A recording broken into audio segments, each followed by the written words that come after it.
Hi friends, welcome to not వైద్యం. ఈరోజు మనం తెల్ల బొల్లి మచ్చలు చాలా మందికి చూస్తూ ఉంటాము. పెదాల పైన కానీ లేదా మెడ దగ్గర కానీ వేళ్లకు చేతులకు కానివ్వండి, ఈ బొల్లి మచ్చలు సహజంగా రావడం అనేది జరుగుతుంటుంది. అవి ఒక ప్రాంతంలో స్టార్ట్ అయ్యి శరీరం అంతా కూడా వ్యాపిస్తూ ఉంటుంది. అది చూడడానికి కూడా చాలా అందవికారంగా కూడా కనబడుతుంటారు. సో ఇలాంటి సందర్భాల్లో ఈ తెల్ల బొల్లి మచ్చలు మీకు స్టార్టింగ్ లోనే ఉంది అని అనుకుంటే కనుక, ఎక్కువగా కాకుండా స్టార్టింగ్ లోనే ఉన్నట్టు కనుక మీరు గుర్తించినట్లయితే, ఇప్పుడు నేను 2 చిట్కాలు చెప్తాను. 2 చిట్కాలు ఫాలో అవ్వండి, తప్పకుండా మంచి ఫలితాన్ని పొందుతారు. ఓకేనా? మొదటి చిట్కా మిరియాలు. ఓకేనా? కరక్కాయ. మిరియాలు, కరక్కాయ ఈ రెండింటిని సమభాగాలుగా తీసుకొని వాటి మెత్తగా దంచండి. ఓకేనా?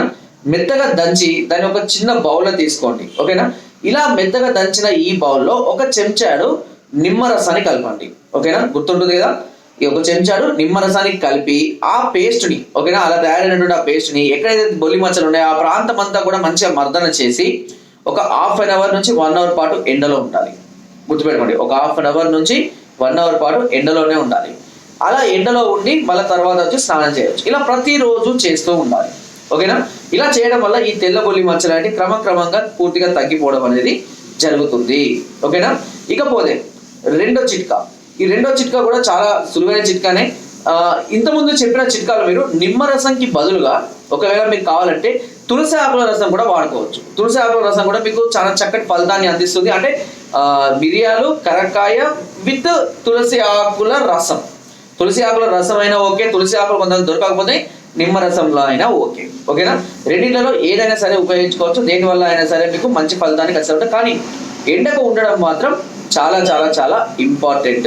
ఎండకు లేనట్లయితే కనుక ఆ వేడి వల్ల ఆ శరీరంలోకి అంటే ఆ సూక్ష్మ రంధ్రాల్లోకి వెళ్ళి అక్కడ ఉన్నటువంటి ఫంగస్ ని, ఇన్ఫెక్షన్ ని తగ్గించడానికి ఉపయోగపడుతుంది. కాబట్టి ఎండకు మాత్రం కాస్త వీలుంటే ఉదయం వచ్చేటువంటి డి విటమిన్ లభించేటటువంటి ఎండలో ఉండడం అనేది ఇంకా ఇంకా ఇంకా చాలా చాలా మంచిది. ఓకే? ఇకపోతే రెండో చిట్కా వచ్చేసి గురువింద చెట్టు.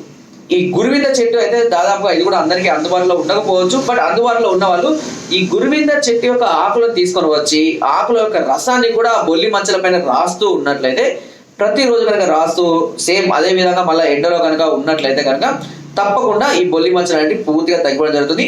ఒకవేళ గురువింద ఆకు రసం అనేది మీకు అందుబాటులో లేకపోతే పైన చెప్పినదే దాదాపుగా అందరికీ అందుబాటులో ఉంటుంది. అది కంటిన్యూగా వాడండి, వితౌట్ ఎనీ సైడ్ ఎఫెక్ట్స్ లేకుండా తగ్గిపోతుంది.